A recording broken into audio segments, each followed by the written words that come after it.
बूंदी उपज मंडी में अव्यवस्था का आलम देखने को मिला। बद इंतजामी के चलते ट्रैक्टरों का लंबा जाम लग गया। किसानों की ट्रैक्टर ट्रॉलियों का यह जाम लगा। मंडी के बाहर 1 किलोमीटर तक ये जाम लगा रहा। मंडी से माल का उठाव नहीं होने से जाम लगा। जाम में फंसे हुए किसान फिलहाल परेशान हो रहे हैं।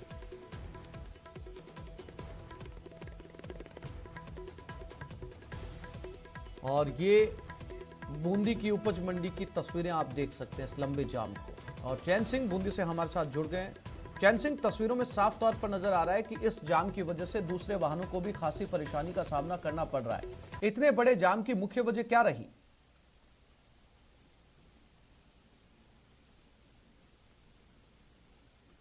चैन सिंह, मेरी आवाज मिल रही है आपको?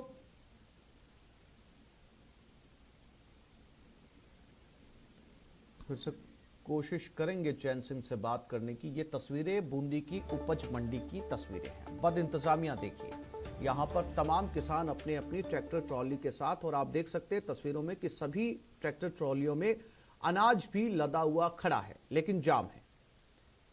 ये उपज मंडी की बद इंतजामिया है, क्योंकि सभी किसान अपने अपने ट्रैक्टर और ट्रॉलियों में अनाज लेकर यहाँ पर पहुंचे थे, लेकिन उपज मंडी तक पहुंचने से पहले ही इस लंबे जाम को आप देख सकते हैं। और इसके साथ साथ जो दूसरे वाहन हैं, जो आम नियमित यातायात के वाहन हैं, उनको भी इस जाम की वजह से परेशानी का सामना करना पड़ रहा है।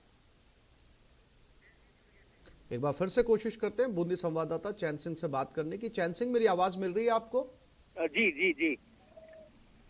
चैन सिंह, क्या वजह रही इतना बड़ा यहाँ पर जाम लगा? किस तरह की बद इंतजामिया उपज मंडी की में हुई है, जिनकी वजह से जो है वो दूसरे यातायात को भी परेशानी का सामना करना पड़ रहा है? जी, जैसा कि जो कृषि उपज मंडी में जो धान की इन दिनों बम्पर आवक हो रही है, जो प्रतिदिन 60 से 70 हजार बोरी की आवक हो रही है, जिसके चलते ये जाम की स्थिति बनी हुई है। साथ ही में जो व्यापारी द्वारा जो ये जो मक्का की जो फसल है, जिन्स है, जो रोड पर मंडी परिसर में सुखाई जा रही है, इसके चलते जो किसानों को जो अपने ढेर करने के लिए जगह नहीं मिल पा रही है और लंबा चौड़ा जाम लग गया है। इस समय 1 किलोमीटर जाम लगने की सूचना मिलने पर सदर थाना पुलिस और ट्रैफिक पुलिस मौके पर पहुंची है। वो एक एक करके ट्रैक्टर ट्रॉलियों को मंडी में लेकर के जाम खुलाने का प्रयास किया जा रहा है। इस संबंध में किस पीड़ित किसानों का कहना है कि जो मंडी परिसर में जो व्यापारियों द्वारा जो मक्का सुखाई जा रही है, उसके चलते जो ये जाम की स्थिति बनी है। वही मंडी प्रशासन का कहना है कि जो कोरोना काल में जो बिहारी मजदूर जो गए थे, वो वापस नहीं लौटे हैं। इस कारण से माल का उठाव नहीं हो पा रहा है, जिसके चलते जाम की स्थिति बनी हुई है। जी हाँ चैन सिंह, जैसा कि आपने बताया कि इस मंडी के अंदर अनाज रखने के लिए जगह ही ना बची है। अब जगह बची ही नहीं है तो किस तरीके के इंतजाम किए जा सकते हैं, क्योंकि हजारों की तादाद में ये ट्रॉलियां यहाँ पर नजर आ रही हैं। और सबसे बड़ी बात यह कि अगर ट्रॉलियां उपज मंडी के बाहर जाम लगा हो, लेकिन इनकी वजह से जो नियमित यातायात है, जो दूसरे वाहन जो सड़कों से गुजरे, उनकी परेशानी का समाधान प्रशासन कैसे निकालेगा? जैसा कि जो यहाँ पे मंडी प्रशासन द्वारा जो ये जो सड़कें हैं, मंडी के अंदर जो सड़कें हैं, सड़कों पर माल खाली करा करके जाम खुलवाने का प्रयास किया जा रहा है। और जो माल जो ब्लॉक हो रहा है जो मंडी परिसर में, उसको लोडिंग करवाए जाने का प्रयास किया जा रहा है। इस संबंध में मंडी सचिव रामविलास यादव का कहना है कि उनके द्वारा आज मीटिंग लेकर के एक दिन छोड़कर एक दिन ऑप्शन का सिस्टम रखा जाएगा, ताकि मंडी की व्यवस्था सुचारू रूप से जी चल सिंह जी जानकारी के लिए आपका धन्यवाद।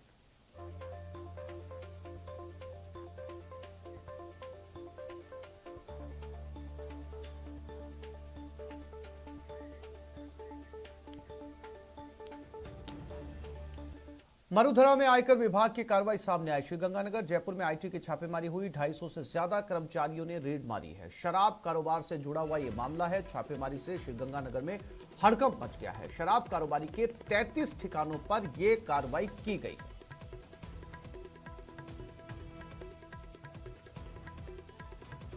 तो यह आईटी विभाग की छापेमारी है और 250 से ज्यादा कर्मचारी इस रेड में जुटे हुए हैं। यानी कि अगर इसे आसान शब्दों में कहा जाए तो पिछले कुछ सालों की सबसे बड़ी रेड इसे कहा जा सकता है, क्योंकि सैकड़ों की तादाद में जब अधिकारी और कर्मचारी रेड मारने के लिए पहुंचे हैं तो अंदाजा लगाया जा सकता है कि शिकायतें कितनी ज्यादा थी।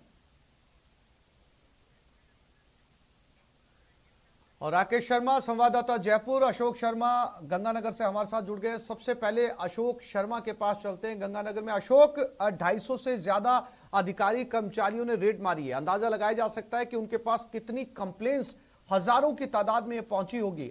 इस तरह के दृश्य अक्सर फिल्मों में देखे जाते हैं कि एक साथ जो है इतने सारे अधिकारी रेड मारने के लिए पहुंचते हैं। फिलहाल क्या तस्वीरें गंगानगर की रेड वाली स्थिति की?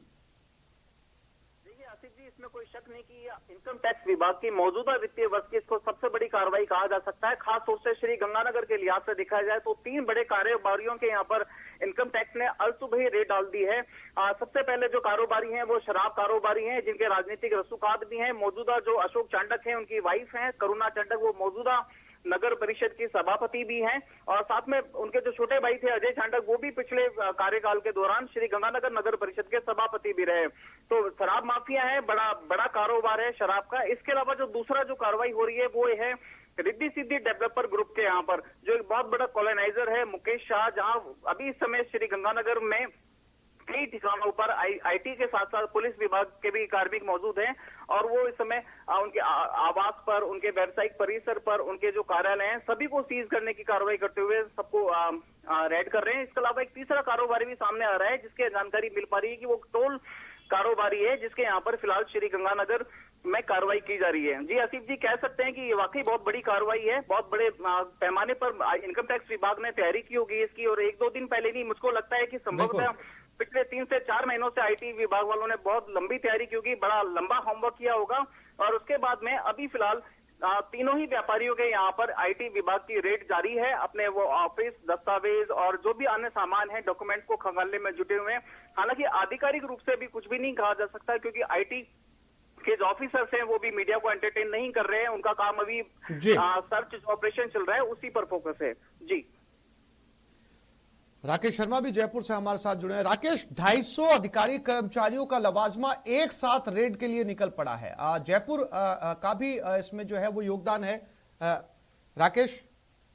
बिल्कुल, देखिए आसिफ, मैं कहूंगा कि इस वित्त वर्ष की सबसे बड़ी कार्रवाई है। इससे पहले भी करीब 6 से 7 साल पहले जो ये चांडक ग्रुप है, इस पर इनकम टैक्स की रेड पड़ी थी, और रेड जो पोंटी चड्डा जो कुख्यात शराब तस्कर था, उससे इनके कनेक्शन जुड़े हुए थे, और बड़े जो रियल एस्टेट में और दूसरे सेक्टर्स में बहुत बड़े पैमाने पर इन्होंने निवेश किया था।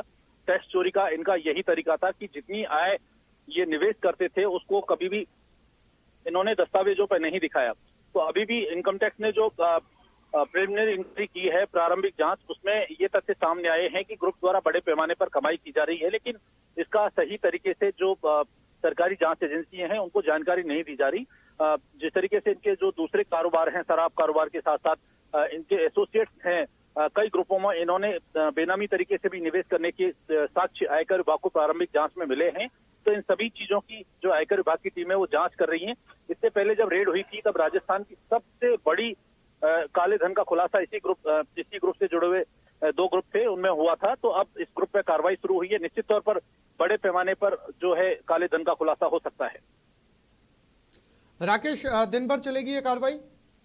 बिल्कुल आसिफ, देखिए ये कार्रवाई आयकर इन्वेस्टिगेशन विंग की है, और ये राजस्थान के साथ साथ मुंबई आयकर विभाग की है। चूंकि राजस्थान में अभी 33 ठिकानों पर कार्रवाई चल रही है। देश भर में इनके कई ठिकाने जहां पहले भी छापे पड़े थे, वहां पर भी ये कार्रवाई हो रही है। और ये कार्रवाई एक दिन नहीं बल्कि 2 से 3 दिन में आयकर अधिकारी इनके दस्तावेजों की जांच करेंगे, फिर दस्तावेजों को जब्त करके ले जाएंगे, फिर लॉकर वगैरह खुलेंगे। तो कार्रवाई लंबी चलेगी, और इसमें जितनी लंबी कार्रवाई चलेगी उस हिसाब से बड़े पैमाने पर घोषित आय का खुलासा हो सकता है। जी, अशोक भी हमारे साथ जो है वो गंगानगर से बने हुए। अशोक, स्थानीय पुलिस का सहयोग लिया गया है भारी तादाद में, चूंकि आईटी के कर्मचारी पहुंचे हैं, अधिकारी पहुंचे हैं, तो स्थानीय पुलिस में भी जो है वो हलचल नजर आ रही होगी। बिल्कुल आसिफ जी, देखिए अभी हमारी जो आईटी की जो टीम के साथ जो पुलिसकर्मी मौजूद हैं, हमने उनसे उनका परिचय जानना चाहा तो ज्यादातर लोगों ने अपनी आइडेंटिटी छुपाई। उन्होंने अपना जो बेसिक हेडक्वार्टर है उसको भी छुपाने का प्रयास किया गया है, क्योंकि इस पूरी की पूरी कार्रवाई को वो पूरी कॉन्फिडेंशियल रखना चाह रहे हैं। किसी भी तरह का कोई लीकेज बाहर इंफॉर्मेशन को लीक नहीं करना चाह रहे हैं। लेकिन जो जानकारी हमें मिल रही है, ये अलग अलग जगह से ये टीम आई हुई है। मुंबई से टीम आई हुई है, बीकानेर से टीम आई हुई है। तो पुलिसकर्मी भी आईटी की टीम के साथ ही बाहर से आए हुए हैं काफी सारे।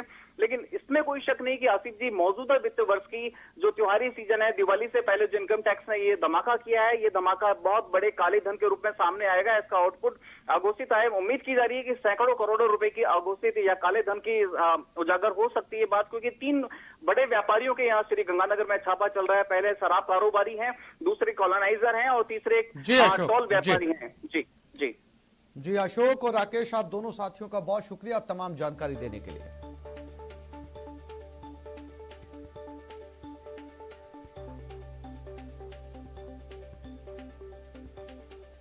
जालोर एसीबी को एक और सफलता मिली है। नर्मदा नहर परियोजना में कार्रवाई का मामला है। फरार 2 सहायक इंजीनियर भी गिरफ्तार कर लिए गए हैं। इंजीनियर रामनिवास नंदकिशोर को गिरफ्तार किया गया। एसीबी ने पूछताछ के बाद इसे गिरफ्तार किया। आरोपी रामनिवास 13 लाख रुपए की रिश्वत ले चुका था, फिर 2 लाख रुपए की रिश्वत की और मांग कर रहा था। नंदकिशोर ने 1 लाख रुपए की रिश्वत की मांग की थी। 2019 में एसीबी ने 1 लाख की रिश्वत लेते हुए जेपी वर्मा को ट्रैप किया था।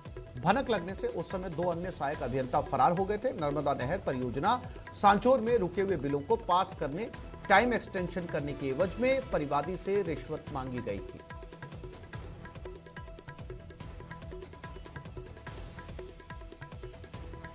तो फरार 2 सहायक इंजीनियर 2019 के एक मामले में गिरफ्तार किए गए हैं। दोनों ही अब एसीबी के हत्थे लग चुके हैं। दोनों के ऊपर लाखों रुपए की रिश्वत लेने का आरोप है। चूंकि उस समय गिरफ्तारी हुई थी, इन दोनों को भनक लग गई थी, दोनों वहां से फरार हो गए थे, लेकिन अब एसीबी के हाथ दोनों लग चुके हैं। श्याम बिश्नोई संवाददाता जालोर हमारे साथ जुड़ गए, उनसे बात करते हैं। श्याम, आखिरकार एसीबी ने इन दोनों फरार इंजीनियर्स को गिरफ्तार कर लिया है, आगे की क्या अपडेट? देखिए आसिफ, ये 2019 का मामला है, जब सांचौर में नर्मदा नहर परियोजनाओं को लेकर एक ठेकेदार जो था उसके बिल पास करने की एवज में जो है रिश्वत ली थी, जिसमें जेपी वर्मा रंगे हाथों ट्रैप हो गए थे। उसी प्रकरण में 2 आरोपी रामनिवास और नंदकिशोर दोनों फरार चल रहे थे। उन्हें जालोर एसीबी ने गिरफ्तार कर लिया है और उन्होंने है वो कबूलनामा भी कर लिया है। सत्यापन होने के बाद, लंबी पूछताछ के बाद उन दोनों जो है आरोपियों को गिरफ्तार कर लिया है। फिलहाल एसीबी जो है कार्रवाई पूरी तरीके से संभाली हुई है। निश्चित तौर से 2019 का ये मामला है, जब नर्मदा नहर परियोजना के तहत सांजौर में जो जिस तरीके से काम चल रहे हैं, उसी दौरान जो वहां पर तैनात थे सहायक अभियंता, उन तीनों ने जो है मोटी रकम की वसूली की थी, जिसमें रामनिवास ने करीब 15 लाख रुपए की डिमांड की थी, जिसमें 13 लाख रुपए उन्होंने ले लिए थे, 2 लाख रुपए उसके बकाया थे। इसी प्रकरण में जो है दोनों सहायक अभियंताओं को जालोर एसीबी ने गिरफ्तार कर लिया। जी श्याम, जानकारी के लिए आपका धन्यवाद।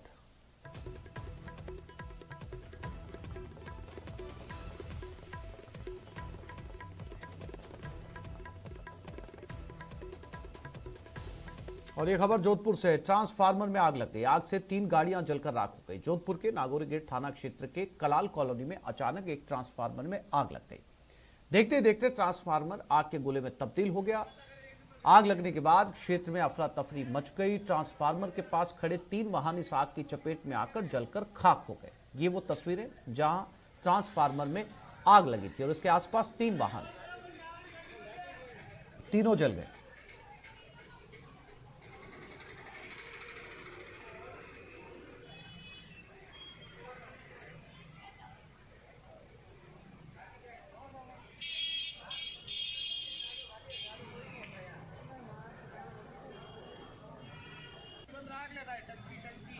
सही है, टंकी बंद कर। और ब्रेक के बाद देखेंगे बेकाबू बस बेसहारों पर कहर।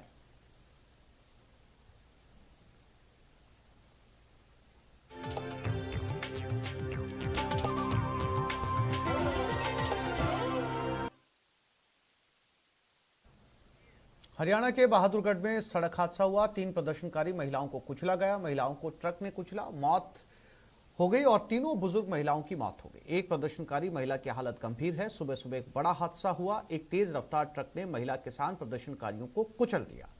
इससे 3 बुजुर्ग महिलाओं की मौत हो गई और 3 की हालत अब भी गंभीर बताई जा रही है। मौके पर पुलिस ने पहुंचकर जांच शुरू कर दी है।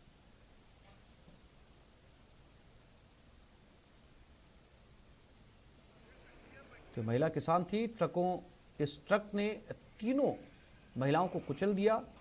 प्रदर्शन में यहां पर शामिल थी और तीनों की मौत हो गई है। देख सकते हैं ट्रक जो है वो डिवाइडर के ऊपर चढ़ गया, जिसके किनारे महिला थी और फिलहाल तीनों महिलाओं की मौत हो चुकी है।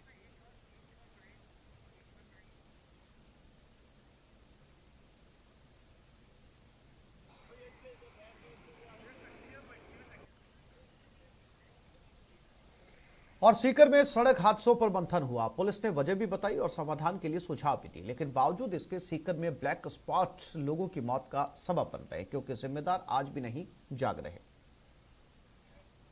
अब तक 65 मौत, कितनी मौत का इंतजार, कब लगेगा हादसों पर ब्रेक? ब्लैक स्पॉट से बच के 3 साल 83 हादसे और 65 मौत, हादसे पर हादसे, लेकिन आज भी काल बने हुए हैं 5 ब्लैक स्पॉट। मौत का खतरा बदस्तूर बरकरार, लेकिन जिम्मेदार आज भी नहीं जाग रहे। इन 5 जगहों को पुलिस ने ब्लैक स्पॉट चिन्हित कर संबंधित विभागों को कार्रवाई के लिए लिखा था, लेकिन अभी तक कोई भी कार्रवाई नहीं की गई है। जी हां, सीकर में सड़क हादसों की वजह का बखूबी पता है, लेकिन शायद प्रशासन को सड़क पर वाहन चलाने वालों की कोई परवाह नहीं और हादसों को खुला न्योता है। ऐसा हम इसलिए कह रहे हैं क्योंकि सीकर में 5 ब्लैक स्पॉट हैं, जहां पिछले 3 साल में 83 सड़क हादसे हुए हैं। इन हादसों में 65 लोगों की मौत हो चुकी है और 97 लोग घायल हो चुके हैं। बेशक पब्लिक के लिए आंकड़ा बड़ा है, लेकिन शायद प्रशासन के लिए मौत का यह आंकड़ा कोई मायने नहीं रखता। वजह जरूर तलाशी गई, लेकिन समाधान सिर्फ कागजों में सिमट कर रह गया। नतीजा आज भी हादसे पर हादसे हो रहे हैं। इस वक्त हम खड़े हैं बाजौर स्टैंड पर। ये बाजौर स्टैंड भी जो है वो ब्लैक स्पॉट में चिन्हित किया गया था और यहाँ भी सबसे ज़्यादा सड़क हादसे होते हैं। जिले की जो 5 जगह है उनमें ये स्टैंड भी शामिल किया गया था। पुलिस की रिपोर्ट के बाद भी संबंधित विभाग कोई कार्रवाई नहीं कर रहा है। प्रशासन से पब्लिक की सुरक्षा पर सवाल पूछा गया तो लापरवाही बरतने वालों पर कार्रवाई की बात कही गई। जहाँ तक आपने सीकर जिले में जो ब्लैक स्पॉट्स के बारे में बताया है, तो उनको अधिकारियों को निर्देशित कर दिया जाएगा कि वो कारणों की पहचान करें और जो भी कमियां हैं रोड की बनावट में या उसकी इंजीनियरिंग में उसको तुरंत ठीक करें, ताकि लोगों को जो सड़क हादसे में लोगों की जान बचाई जा सके और दुर्घटनाओं को रोका जा सके। अब ये भी जान लीजिए कि सीकर में कौन कौन से वो ब्लैक स्पॉट हैं जहां आए दिन हादसे होते रहते हैं। फतेहपुर सदर इलाके का हरसावा बड़ा गांव, जहां हादसों में अब तक 22 लोगों की जान गई है। रींगस थाना इलाके के सरगोट में 11 लोग मारे गए हैं। रींगस थाना इलाके के ठीकरिया में 11 लोग मारे गए हैं। खाटू श्याम जी थाना इलाके के मंडा तिराहे पर 10 की मौत और उद्योग नगर थाने के बाजौर स्टैंड पर 11 लोगों की मौत हुई। मौत के इन ब्लैक स्पॉट को स्पॉट कर पुलिस ने यहां रोड इंजीनियरिंग ठीक करवाने, सांकेतिक साइन और बोर्ड लगवाने, ट्रैफिक लाइट लगवाने और अंधे मोड़ को ठीक करने जैसे कई सुझाव दिए थे, लेकिन इन सुझावों पर अमल आज तक नहीं हो पाया। सीकर के 5 ब्लैक स्पॉट आज भी वाहन चालकों के लिए काल साबित हो रहे हैं। अब तक 65 लोग 3 साल में मर चुके हैं और भी कितने लोगों को न जाने यहाँ पर जान देनी पड़ सकती है। संदीप हुड्डा, न्यूज़ 18 सीकर। मरुधरा में महिला अपराध का खात्मा करने के लिए बहु बेटियों को सोशल हथियार मिल गया है। यह हथियार बस एक क्लिक पर काम करेगा।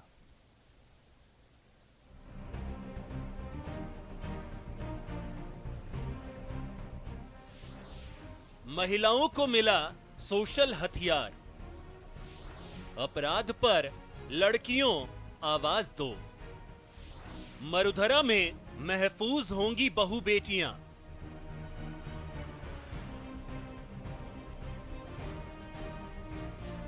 प्रदेश में तेजी से बढ़ रहे महिला अपराध को रोकने के लिए अजमेर पुलिस ने सोशल हथियार तैयार किया है।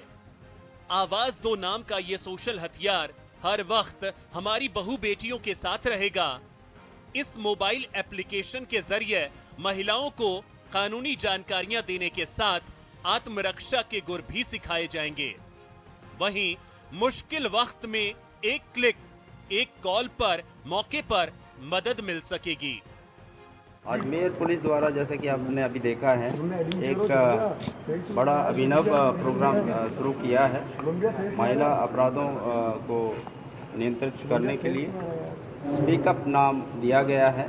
इस हेतु इन्होंने एक ऐप भी डेवलप किया है जिसको कोई भी डाउनलोड कर सकता है एंड्रॉयड में, और उसमें सभी सुविधाएं हैं। इन केस ऑफ इमरजेंसी कोई भी महिला उसमें अपने नंबर जो डाले हुए होते हैं उसमें बटन दबा सकते हैं, और जो नंबर उसमें फीड किए हुए हैं उनको मैसेज चला जाता है कि ये खतरे में है। तो उसको एक तो पुलिस को जाता है और दो उसके जो मिलने वाले हैं उनको जाता है। तो इसके माध्यम से वो तुरंत जो अंडर जब डिस्ट्रेस होती है सहायता ले सकती है। खुद पुलिस के मुखिया ML लाठर ने अजमेर रेंज IG के साथ स्पीकअप अभियान का आगाज किया। जवाहर रंगमंच में जुटे कलाकारों ने नाटक के जरिए महिला अपराध के साथ मासूम बच्चियों के साथ होने वाली घटनाओं पर अंकुश लगाने का संदेश दिया। अभी जो ये हमारे विभिन्न सोशल मीडिया हैं उस पे जो बच्चों का ये प्रचलन बढ़ा है, उसको लेकर भी पेरेंट्स को ध्यान रखना चाहिए कि बच्चे किस साइट पर एंगेज्ड हैं और कहां क्या डालकर अपने आप को खतरे में डाल रहे हैं।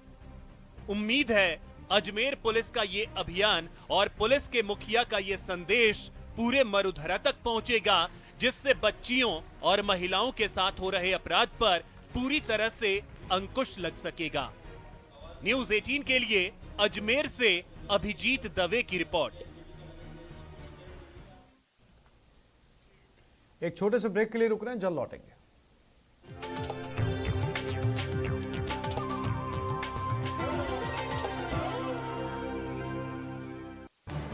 इस न्यूज़ हेडलाइन